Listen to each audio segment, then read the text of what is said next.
porque agora nós não vamos ter uma mesa redonda, nós vamos ter pessoas aqui para conversar sobre o que já foi discutido aqui no evento. Então, eu vou convidar as pessoas, os nossos palestrantes, os médicos, Dr. Frederico, Dr. Rodrigo, Márcia, Tamara, Jennifer, quem mais está aqui hoje, que deu aula ontem, que vai dar aula hoje? Renata, por favor.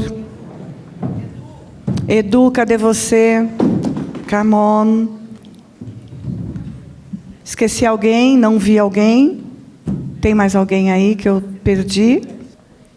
Quem que gostaria de fazer pergunta para um dos nossos palestrantes, por favor, levanta a mão.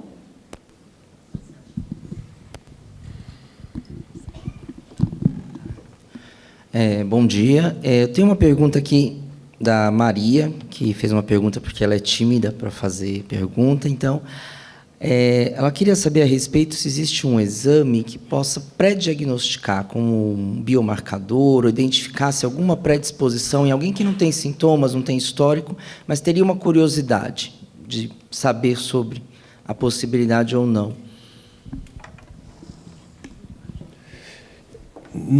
Hoje isso não existe. É Maria que perguntou isso? Hoje não existe a gente chama isso de biomarcador, né? Ou um teste que diga que a pessoa vai ter ou não vai ter a doença. Então, isso não é possível. O que a gente tem é, na eletroneuromiografia, uma ferramenta que consegue ver para além dos olhos, né? Então, muitas vezes a gente vê numa fase na eletroneuromiografia que a pessoa ainda não apresenta na clínica dela. Mas isso não existe, solicitar esses exames como rastreio. Tem uma condição um pouco mais particular, que são nos pacientes que têm a forma familiar já sabidamente, né? Então, a forma familiar na doença do neurônio motor, a gente fala que acomete normalmente 50% da família, né? É uma herança que a gente chama de autossômica dominante. A chance de passar para frente é 50%, então, obrigatoriamente, para a pessoa até ela ter que ter dado do pai ou da mãe. Então, quando tem uma história na família, que não é aquela história que o primo do tio, o tio do avô, de não sei o quê. Não, é assim, o pai ou a mãe, ou um dos avós, uma história certa, rica. E aí existe uma discussão se você faz a pesquisa da mutação na prole, nos descendentes. Isso é uma coisa que envolve muitas questões éticas também, né? 10 anos atrás, tinha um consenso que a gente não ficava indo muito atrás disso, de ficar procurando, principalmente quando não existe uma medicação, um tratamento que mude o desfecho. Mas essa abordagem em relação às doenças genéticas vem mudando e culturalmente e também as abordagens. Aí se vai atrás ou não precocemente nos indivíduos que têm história familiar, né?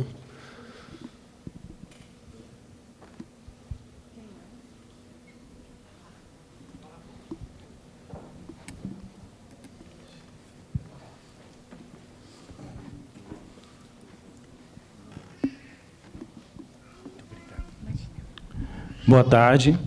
Meu nome é Anderson Custódio, fui diagnosticado com a ELA familiar, o gene VAPB. E eu queria saber como... Eu tenho uma filha de 16 anos e um filho de 22. E como que a gente faz para se voluntariar, né? Eu, pensando na minha linhagem, na minha descendência, eu queria servir de cobaia.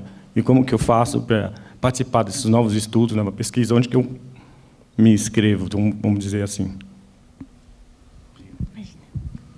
Eu posso comentar um pouco, Fred, você complementa? Em relação ao teste para seus filhos, assim, o recomendável seria só se eles tiverem sintomas até o momento, a não ser que haja algum estudo no sentido de tratamento efetivo, né? Principalmente sua filha que é menor de idade, não é recomendável testar. A VAPB, como o Fred falou, ela praticamente só tem no Brasil. Então, a gente não tem nenhum estudo fora que a gente pudesse inscrever e tudo mais. Eu não sei se a gente tem algum projeto para o futuro, Fred, que você esteja sabendo. Eu acho que uma coisa muito importante é estar atrelado a alguma universidade, né? Eu não guardei o seu nome, desculpa. Anderson. Anderson, acho que as universidades elas são hoje ainda os grandes centros, né, de interface com pesquisas tanto do mundo particular, de clinical trials, quanto de pesquisas mesmo primárias, originárias dos centros. Lá na USP, que a gente trabalha, eu e o Rodrigo, a gente tem muito... Essa forma, a gente já estudou ela algumas vezes, ela já entrou no radar algumas vezes e outras vezes não.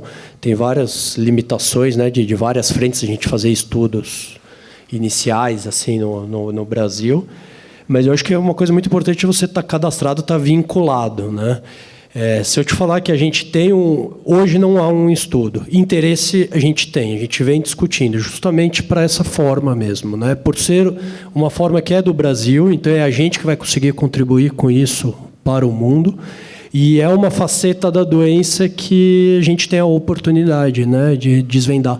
E o fenótipo, né, que é a apresentação dos pacientes, que vocês têm, né, dessa família, todos vocês são da mesma família, de alguma maneira, né? Não sei se você já viu, tem o heredograma certinho, de alguma maneira, primo do primo ali, mas tá junta, família de Minas Gerais, né?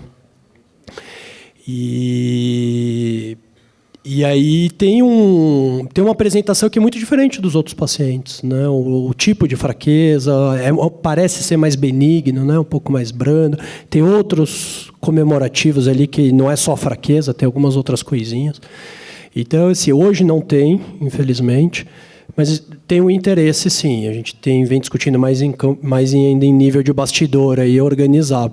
Muito porque esse mundo genético está chegando muito perto, né? E para definir direito essa doença que a gente só categoriza ela, mas a gente ainda precisa entender um pouquinho melhor a VAPB, né? Então, acho que se tiver interesse depois, acho que a gente fica à disposição ali via instituição, mas não como um projeto inicial, mas ter um cadastro, ter uma orientação, ter um segmento. Oi. Gostaria de saber, doutor Frederico, o Rick, no começo da doença, ele tinha índices de metais pesados muito altos, alumínio 160, mercúrio, tudo. Tem alguma relação? Outros pacientes também têm ou não?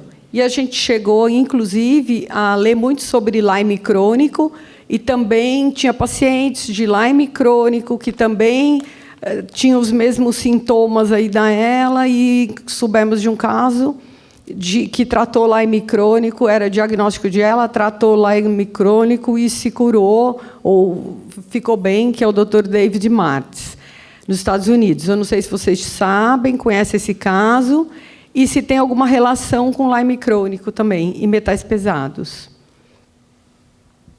Eu vou comentar e acho que é bom também ouvir outras opiniões aí, porque ainda não tem assuntos muito certos disso, então é opinião pessoal, né? Esses achados laboratoriais, eu sou muito cauteloso com eles, né? Principalmente quando entra nessa medicina ortomolecular aí que a gente fala, né? Muito porque é tudo muito interessante na hora que a gente discute, mas fazer o link verdadeiro com o processo, ainda a gente tem um espaço aí que pode ser muito grande e a gente não sabe se essas alterações são causas ou consequências. Então, às vezes, a gente fica repondo um monte de coisa e o corpo pode estar consumindo a mais para compensar um dano dele, e não que isso seja causa.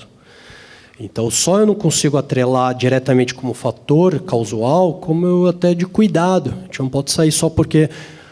A gente não pode pegar dois dados que aparecem, e a gente tem esse padrão, principalmente no mundo ocidental, né, de ter dois dados e correlacionar sempre uma coisa como causa da outra. Por exemplo, a doença neuronimotor e a presença alta em atleta. Então, é o esporte que causa. A gente demorou 40 anos para desconstruir que não é o esporte que causa. Por acaso, eles estavam nesse tipo de atividade, então, quando você olha esses perfil de pacientes, tem mais do que quem não tem esse perfil de atividade. Mas não foi a atividade que causou, eles estavam lá. Então, esses achados de cromo, de alumínio, de tudo isso, a gente não tem a segurança ainda, né, de pesquisa. E a interpretação se isso é causal ou consequência, eu costumo preferir ter cuidado. A gente já mexeu várias vezes com algumas substâncias que, tudo bem, é natural, né, e depois vai ver, acelera um perfil, leva uma toxicidade. Cada organismo nosso é um mar de eletrólitos, né? Tem os grosseiros, a faixa certa, mas As microfaixas, cada um tem um equilíbrio de uma maneira, e ninguém sabe ainda nesse nível, né? Isso é uma coisa. Outra coisa é intoxicação. Aí sim você tem um fator ali de metais pesados, mercúrio, uma série de lítio, de uma série de coisas. Aí tem um fator tóxico, e aí ele pode levar a dano das mais diversas formas, né? Aí é uma questão de doença por intoxicação. Já a doença do Lyme, você está falando da doença do Lyme, né? É uma doença ainda complexa também para a gente, que é a doença do carrapato. E a gente está aqui em São Paulo, numa região endêmica, né? O Cinturão Verde, São Roque, Atibaia, é uma das regiões que mais tem no Brasil como um todo. E é uma doença que leva alguns sintomas. E é uma doença que é passível de tratamento, sim. Ela é relacionada a uma infecção, né? Então a gente trata com antibiótico. Muitas vezes é difícil o diagnóstico. E, claro, se ela é passível de tratamento, o paciente vai ter um desfecho favorável. Então, a dúvida aqui é se a gente, às vezes, não está chamando de ela, né, que a gente fala em ela-like, mas não é ela, não é degenerativo. É uma outra coisa que levou aquele dano. Aí é passível de tratamento, né?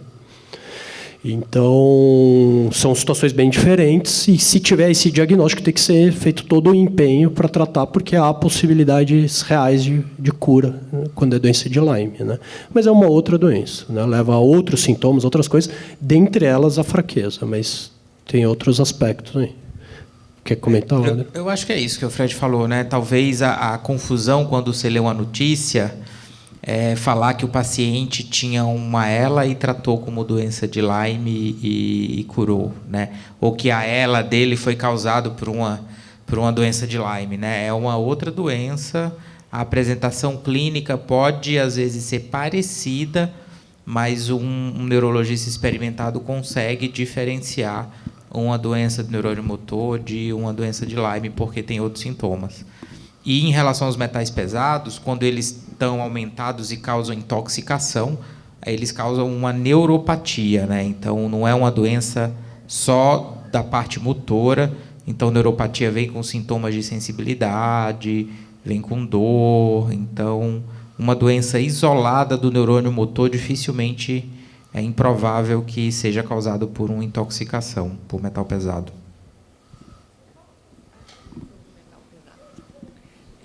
Só completando, existem nada de consenso em relação aos metais pesados. E a gente tem que tomar cuidado, muitas vezes, em relação aos exames a nível de interpretação.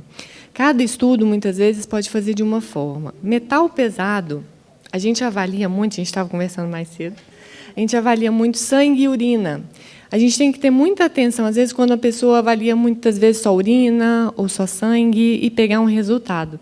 Então, a gente tem que tomar muito cuidado com quem que avalia, com quem que pede, como que aquele estudo fez, para se a gente pode comparar um estudo com o outro.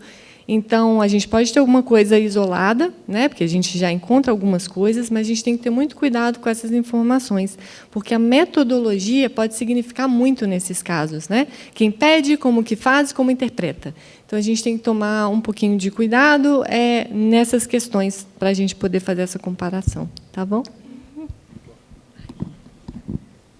Eu vou pedir licença para fazer uma pergunta, e é para a doutora Silvana. Eu estava procurando... o senhor Luiz está aqui. Doutora Silvana, você deu uma explanação maravilhosa a respeito da aquisição de home care pelo SUS, pelo plano. E a esposa do seu Luiz, o caso dele é uma coisa que já chegou para nós, e eu acredito que é para a gente desatar os nós, senão não vem para nós, né? Então... ela está internada em alguma clínica, ele não está feliz e ele acredita que ela também não esteja. Então, assim, é possível a gente reverter isso e levá-la para casa? Obrigada. Eu estava conversando com o Sr. Luiz lá no café. Ele disse que a esposa está no hospital de retaguarda. Então, eu estava orientando a ele que, sim, para ele pegar o prontuário médico desde a internação, não só no hospital de retaguarda, mas também no outro hospital, antes de ir para o hospital de retaguarda, e aí ele obter uma média de valores com as empresas especializadas de home care e solicitar, primeiro, administrativamente, para o plano de saúde, custear esse home care especializado para deshospitalizá-la do hospital de retaguarda e levar para casa. Diante da negativa, aí sim a gente ajuizar, porque é digno para ela, a dignidade da Constituição Federal é digno para ela que ela seja tratada no ambiente domiciliar livre de infecções, com o cheiro do seu lar, com as pessoas, com tudo que tem na casa, né? Eu estava explicando isso para ele e acho muito prudente tirá-la do hospital de retaguarda, vai deixar lá uma pessoa que pode ter momentos felizes na casa e ser tratada com home care especializado. Também disse mais, que se ele não tiver... Ele pode fazer os orçamentos nas empresas especializadas de home care, mas também pode fazer contato com a procura, ver os profissionais que estão disponíveis na lista da procura, que sejam especializados, e contratar um a um, e esses podem emitir uma nota fiscal para ele ser reembolsado pelo plano de saúde, ou o plano de saúde já pagar diretamente esses profissionais a nota fiscal, o comprovante de pagamento dele e a prestação do serviço, né? São 3 requisitos para o reembolso do plano de saúde, ou o plano de saúde acertar diretamente o faturamento com o profissional, que vai sair certamente muito mais barato para o plano de saúde do que mantê-la no hospital de retaguarda. Eu acho importante a gente ter essa noção, porque, como falou o doutor Frederico, doutor Rodrigo, a ela ainda não tem reversão, ainda não tem cura, mas ela tem como ser tratada e melhor tratada, e as pessoas têm que ser tratadas com dignidade. Então, assim, não tem sentido uma pessoa, porque tem uma doença, ficar internada num hospital de retaguarda. Não justifica, não justifica, né? É como propor para o Rick se ele quer ficar internado no hospital. Ele não vai aceitar, ele, nem ninguém, nem a Beth, né? Eu acho que assim, por quê? Porque não tem necessidade. Eles têm o direito de serem tratados no domicílio. Por mais difícil, assim, a menos que a família assuma, eu não tenho condição de tratar, aí é outra história, né? Exatamente. Obrigada, doutora Silvana. Quem mais quer fazer perguntas? São 3 perguntas, né? E eu vou deixar vocês à vontade. A primeira pergunta são para os nossos neurologistas, que é a seguinte. Meu esposo teve ela, né? Partiu ano passado, a dele foi bulbar, e em alguns momentos ele não teve DFT, mas em alguns momentos, eu sei que a gente está falando, doença do neurônio motor. Ele morre, o neurônio motor. Mas eu percebia que alguma coisa era afetada neurologicamente com relação à questão da psique, né? A parte mental dele. Apesar dele ter a gente perceber que mentalmente ele estava respondendo, cognitivamente ele estava respondendo, emocionalmente, psicologicamente, o termo que quiserem, ele estava respondendo. Mas tinha falhas.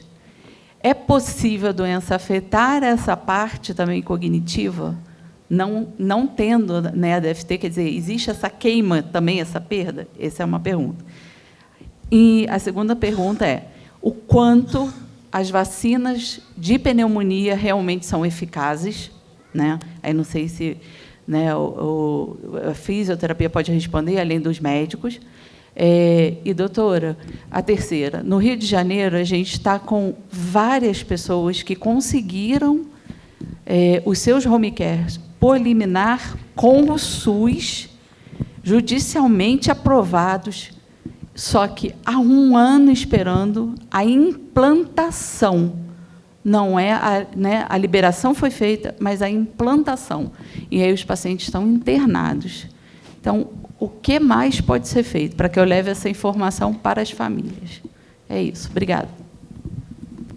Eu acho que aquela figurinha que eu mostrei, da TDP-43 e a região onde ela agrega no cérebro, dá uma ideia de que não é uma doença exclusiva do neurônio motor.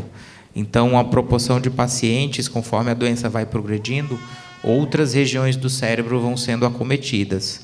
Então, no fundo, a doença a nível da célula é a mesma. tanto a DFT quanto a ela. A diferença é onde a região do cérebro que começa afetada.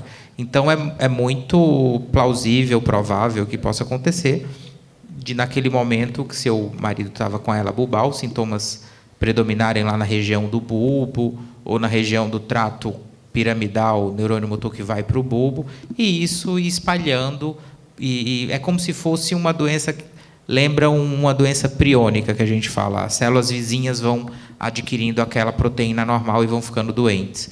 Então, vai se espraiando para a região frontal, temporal, e aí o paciente não chega a desenvolver uma DFT franca, mas pode ter alterações cognitivas. Em relação à vacina, a gente recomenda para todo paciente com doença neuromuscular, de maneira geral, principalmente os que têm comprometimento ventilatório, é eficaz em diminuir a gravidade da pneumonia. Não vai evitar que ele pegue uma pneumonia, e depende do patógeno também. Aí a que a gente usa é a pneumo 23, então ela protege contra pneumococo, né? Então tem que ver o esquema vacinal que foi utilizado.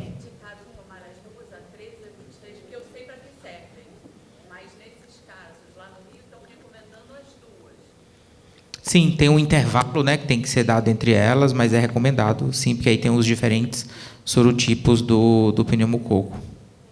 Você quer complementar alguma coisa, Fred?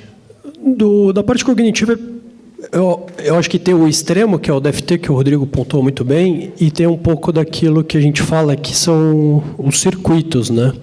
Então, assim como o neurônio, quando ele sofre, o músculo fica abandonado e entra em atrofia, isso pode acontecer com outras áreas. A doença continua sendo neurônio motor, né? Mas, por exemplo, o bulbar, a gente vê que é mais frequente essas queixas, né? E o bulbar do neurônio motor superior. A gente fala de afeto pseudobulbar, às vezes, que é uma labilidade emocional, né? A cognição de raciocínio está preservada, mas a parte, às vezes, de lidar com o emocional, comportamento, fica mais fragilizado. Hoje a gente entende isso, que é topografia, é a região de conexão, né? Esses neurônios, eles estão mais relacionados aos neurônios do sistema límbico, que é da emoção, da área pré-motora, que é a elaboração do movimento. Então, são os pacientes que acabam também apresentando isso, né? São características a mais, assim.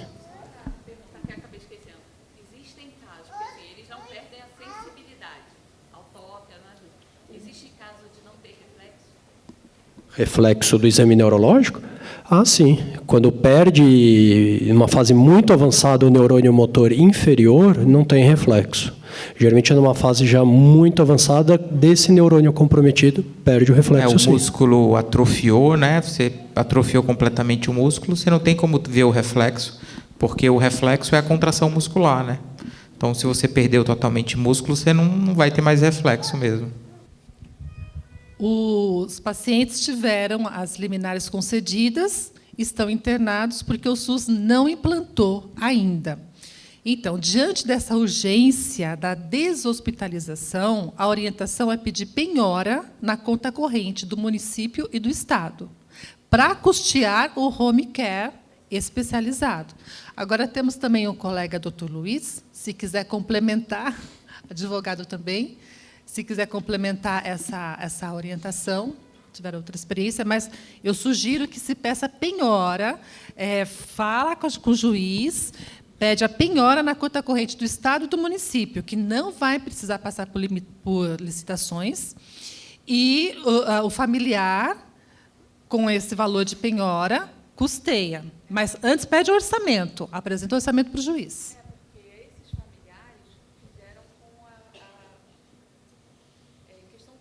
Defensoria Pública.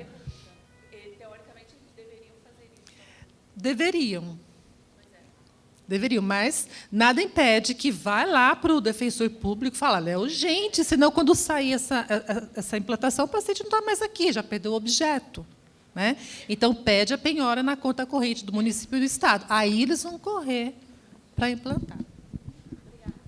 Boa tarde, pessoal. Sou o Dr. Luiz Lopes, advogado, também especialista no direito de pacientes com esclerose.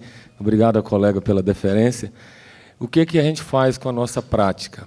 Eu peço tanto o bloqueio, a penhora de valores na conta do município, do Estado ou da União, a depender, e a responsabilização criminal do secretário de saúde. Eu já tive juiz que deferiu o processamento criminal do secretário por descumprir. Não tem nada a ver com o paciente, tem a ver com a dignidade da justiça. Tem uma ordem do juiz que está sendo ignorada ou descumprida. Não é porque o paciente tem esse direito de pedir qualquer retaliação com o secretário, é porque o secretário não obedeceu a ordem expressa de cumprir com 30 dias, com 20 dias, com 72 horas.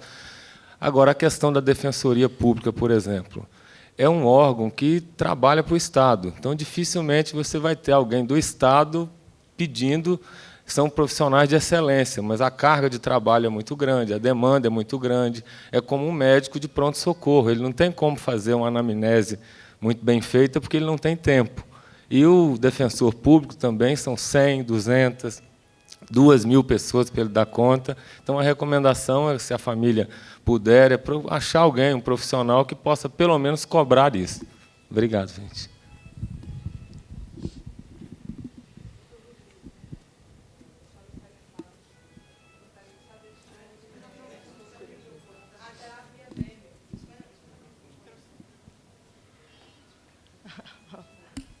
Olá, doutor Rodrigo. Eu gostaria de saber do senhor sobre assim, a terapia Bemer, se para o senhor ela tem eficácia. O senhor não conhece? A terapia Bemer, o aparelho de micros. Não, desconheço. Você conhece, Fred? O que é o aparelho? O aparelho que faz com ondas superficiais, que trabalha também voltada para mitocôndria, energia e a pulsação do sangue. Acho que é outro ainda isso. Ah, é lá do...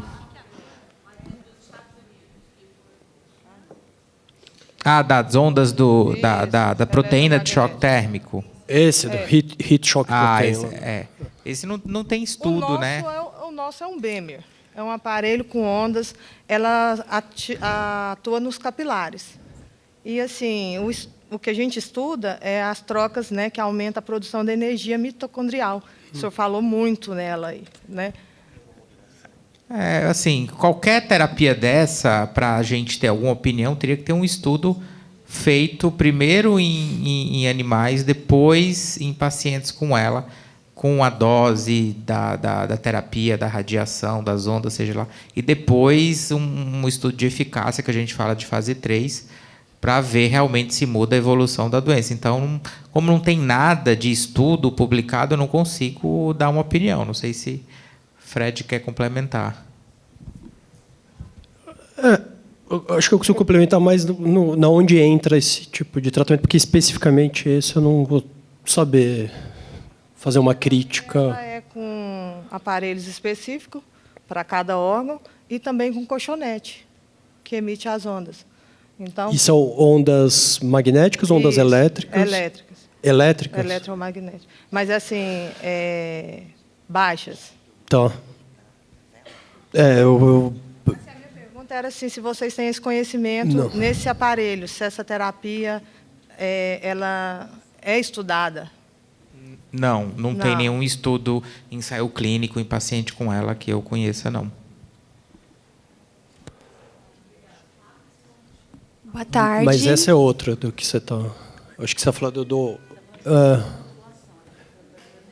Não, ela está falando do capacete quente ainda. Né? Neuromodulação é estímulo transmagnético. Né? Ainda tem uma...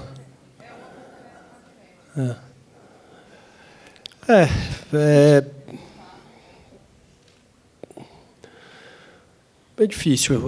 Tem algumas coisas assim, de gente sem algumas coisas que aparecem aí na mídia de alguma maneira, assim, a gente tem que ter muita responsabilidade, né? Muita crítica do que está acontecendo. Assim, pegar um indivíduo único, né, e falar uma coisa, a gente pode ser um pouco leviano. A gente tem paciente que está aí 30 anos, 20 anos, 35 anos. Eu vou falar, é o melzinho que eu dou para ele, né? Ou é o não sei o quê, é o não sei o quê. Então, quando entra em estudos, os critérios começam a ser mais fidedignos, né?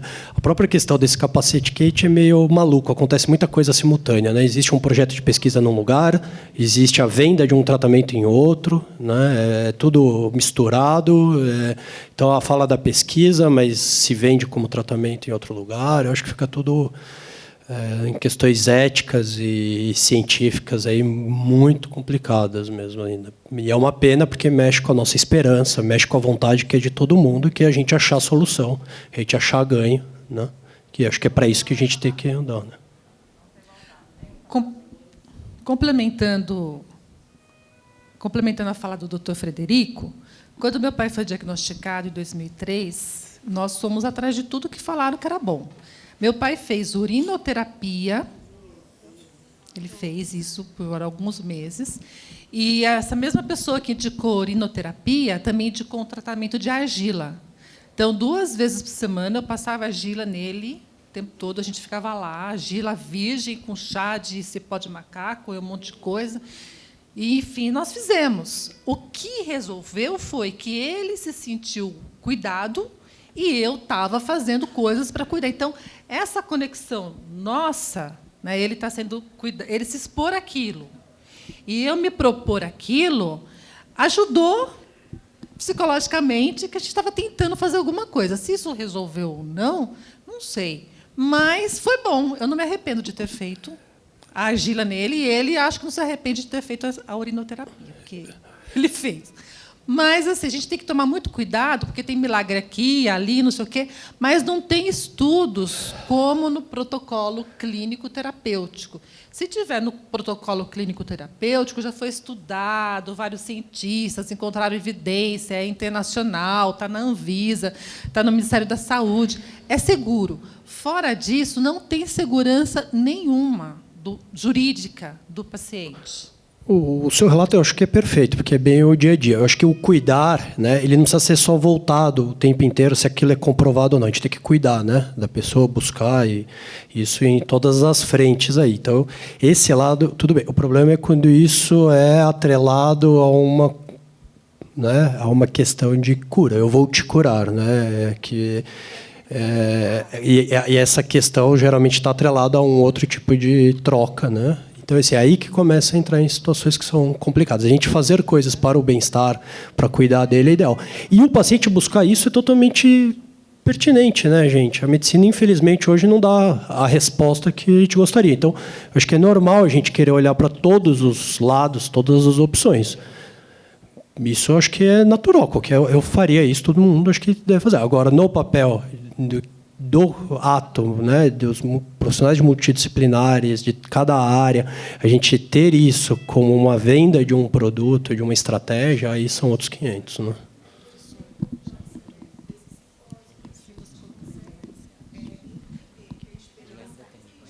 É que tem gente perguntando aqui na frente.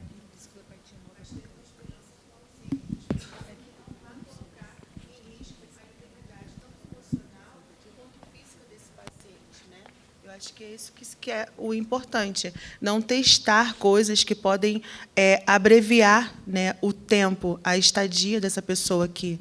Eu acredito que seja isso. Deixa ela fazer a pergunta lá atrás, depois pode ser só para ela, que ela tinha feito lá.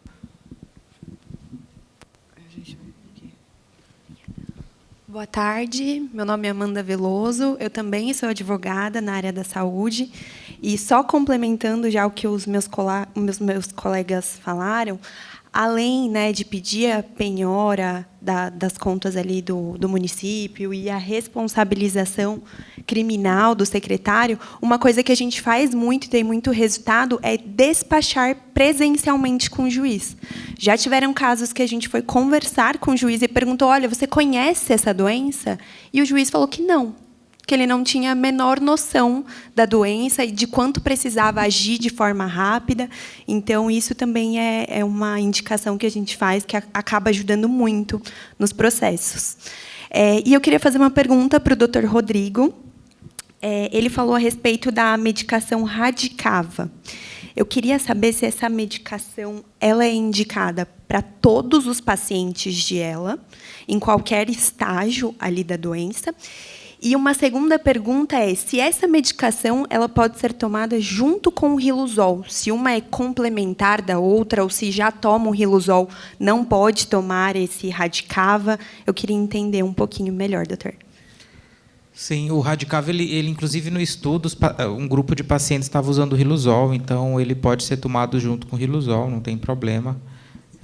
Ele tem mecanismo de ação diferente, então não tem nenhum problema de interação conhecido, então os pacientes podem tomar, sim, junto com o Riluzol.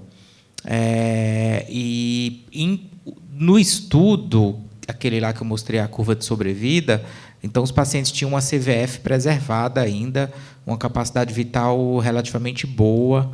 Então, para um paciente que já está no desfecho de ventilação mecânica contínua, então aí fica discutível realmente qual seria o real benefício. Então, acho que o ideal é pegar o paciente no início da doença e justamente tem um grupo de paciente que não responde mais depois de um tempo. Então, o ideal é no início da doença. Não sei se o Fred...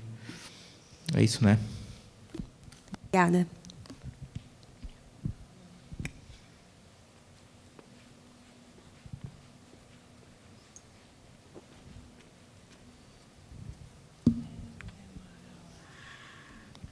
Bom dia. A pergunta dela ela fez a ultrapolissonografia e, enfim, o resultado, o médico recomendou um CPAP. Ontem nós vimos que o uso de CPAP é incorreto, né, para o paciente de ela, e a dúvida dela é com quem se ela tem que fazer uma avaliação com o físio para mudar para o BiPAP, e, além disso, se o próprio BiPAP vai ajudar com essa queda que ela tem da língua ao dormir. Ela sufoca, né, durante a noite.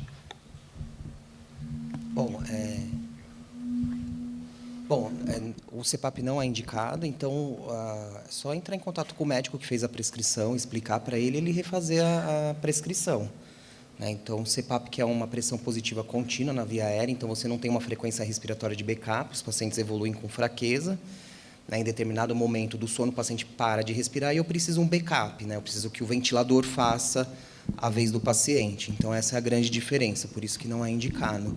Ela pode ter associado à fraqueza muscular respiratória uma apneia obstrutiva do sono, mas nessa situação acaba que a restrição ventilatória sobrepõe essa condição e aí ela precisa do binível com frequência respiratória de backup que vai melhorar essa condição também, vai atender essa condição dela também.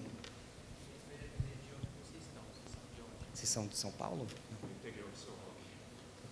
Aí tem um fluxo, Estado de São Paulo, se for uma cidade com menos de 150 mil habitantes, consegue equipamento aqui pela capital. Agora, se é uma cidade com mais de 150 mil habitantes, consegue pela Secretaria de Saúde da cidade. E aí, no site da Brelo, até conversando com as meninas do Serviço Social, tem um fluxo que direciona o paciente, porque o que acontece é isso, o paciente ele vai até a UBS, que é o local, a porta de entrada, para ele conseguir o encaminhamento para o lugar adequado, e muitas vezes a pessoa que está ali na UBS nem sabe do que se trata, aí o paciente perde tempo, leva muito tempo para uma coisa que é muito simples, que já está bem definido esse fluxo, e aí o paciente vai e volta, e vai perdendo tempo de estar iniciando o uso do ventilador. É menos... Então, é pela capital, né? Então, é por aqui, pelo TDM. É só entrar em contato com a gente na procura e nós vamos indicar qual é o caminho. É bem tranquilo. E, se for o caso, nós podemos também colocar na lista de espera para emprestar até que vocês recebam, porque eles também têm plano de saúde, não é isso? Então, assim, você pode tanto receber do SUS como pelo plano de saúde. Não, mas aí do convênio a gente tem que conversar bastante, porque o seu plano de saúde ele está fazendo coisa que não é bacana, que não é legal de lei, que a gente vai ter que... Então... Essa resposta do plano de saúde não está correta. O plano de saúde tem obrigação de te emprestar equipamento. Fornecer também, Silvana, o home care que eles estavam fornecendo e cortaram. Imagina. Mas foram cortados. Aí tem que entrar com uma ação judicial para manutenção do plano de saúde né, manutenção do plano de saúde, e já que deram home care antes, não justifica suspender o home care. É através de liminar. Tá? Bom, tem mais alguma pergunta? Nós vamos fazer mais umas 3 perguntas no máximo, porque senão o nosso tempo vai estourar, Perfeito. tá bom? Boa tarde. Quais as principais medidas xerostômicas atuais para a gente fazer o tratamento da elobulbar, na prevenção dessa saliva, na inibição dessa saliva? Medidas xerostômicas, a gente geralmente começa com medicamento, né? Pode usar tanto efeitos colaterais de Buscopan, da amitriptilina, que secam. Tem a propantelina, especificamente, que pode se usar para atrás, né, da orelha. E o escopoderme, o adesivo, que algumas pessoas conseguem. E, em último caso, assim, tem descrições de botox, guiado por ultrassom, e até de radioterapia também. Mas aí para casos ultra mega refratários, onde já se tentou de tudo. Não sei se alguém da fono. É isso mesmo. Cuidado também do equilíbrio. Isso. Né? Pode falar da secreção muito espessa. Alguns pontos assim, né? Porque os medicamentos eles vão agir especificamente, principalmente na questão das glândulas, porque as glândulas elas trabalham de forma integrada. Então você tem uma saliva que é mais espessa, mais serosa, outra que é mais fluida. Então, muitas das vezes o mecanismo de ação é agir mais sobre a saliva mais fluida, e aí o paciente secreta um pouco mais a saliva espessa. Então, fica aquela saliva mais grossa, às vezes mais difícil do paciente conseguir gerenciar, manipular, até mesmo pela própria fraqueza muscular. Então, só pontuar que é muito importante, às vezes, essas medidas integradas de fis e fono. Então, às vezes, entrar com micronebulização, para ela dar uma leve fluidificada nessa saliva que já está mais grossa. E a terapia complementar. Então, as medidas de remoção de secreção, o uso do ambu, das manobras, da máquina de tosse, e também os exercícios no sentido da fonoterapia, para manter essa musculatura ativa e também trazer compensações para auxiliar no manejo dessa secreção. Então, é muito importante entrar. O medicamento é muito importante, então a equipe médica entra com essa prescrição. E as terapias complementares, elas auxiliam nessa efetividade, porque muitas das vezes eu já ouvi muitos relatos de falarem: mas não adianta eu entrar com uma medida xerostômica porque isso não vai agir no problema, no que está causando. Só que a gente não está falando de outras condições neurológicas, eu estou falando de uma condição neuromuscular. Então, eu não vou conseguir agir no mecanismo. A fonoterapia não vai ser o suficiente para ajudar o paciente no manejo dessa secreção. Então, é preciso essa ação integrada. Mais alguém aqui? Boa tarde. Meu pai teve a indicação do CPAP. E, segundo a pneumologista, ela estava indicando o CPAP porque ele tinha um DPOC causado por fumo de longa data. Está certo? Não está? Existe um desacordo entre o neurologista e a pneumologista, porque, segundo os exames, ele não tem nenhuma alteração respiratória, do quadro respiratório. Até para o DPOC, né, as recomendações atuais é mais o binível do que a pressão positiva contínua. Então, até para atender esse quadro, esse distúrbio ventilatório obstrutivo, para ele seria melhor o binível. E também, muitos pacientes, né, com esclerose lateral amiotrófica têm comorbidades respiratórias. Então, são pacientes que têm, né, histórico de tabagismo e que têm um DPOC. E, em determinado momento da doença, a restrição ela sobrepõe o quadro obstrutivo. Então, eu acredito que a indicação ainda seja do binível, tá? Da linha de ventilação mecânica, e não de linha de sono. Porque também tem essa diferença que acaba confundindo, né? O plano de saúde, ou, enfim, quem concedeu o equipamento, pode dar um binível, né? Existem o binível da linha do sono, que é para o paciente que tem apneia obstrutiva do sono, né? Então, ele não tem a frequência respiratória de backup. Então, também tem que tomar muito cuidado, né? Então, tem os biníveis automático, que não atendem os pacientes com esclerose lateral amiotrófica. A gente já pegou paciente que estava com BiPAP e não estava ventilando bem porque era da linha sono, né? Então é quase que um CPAP assim.